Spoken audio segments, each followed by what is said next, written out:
Mike, check out that gorgeous Norfolk Southern 911. Let's get some photos of her.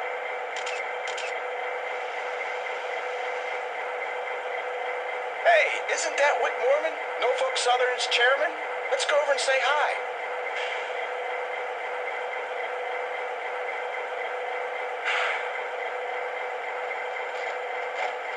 Mr. Mormon, I want to thank you for this tribute to the first responders. It's a beautiful locomotive.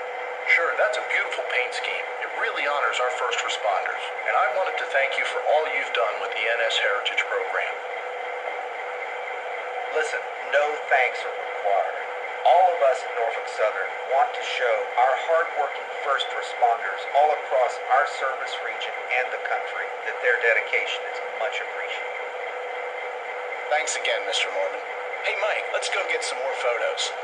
How cool was that? That's the man that made the Heritage Program happen.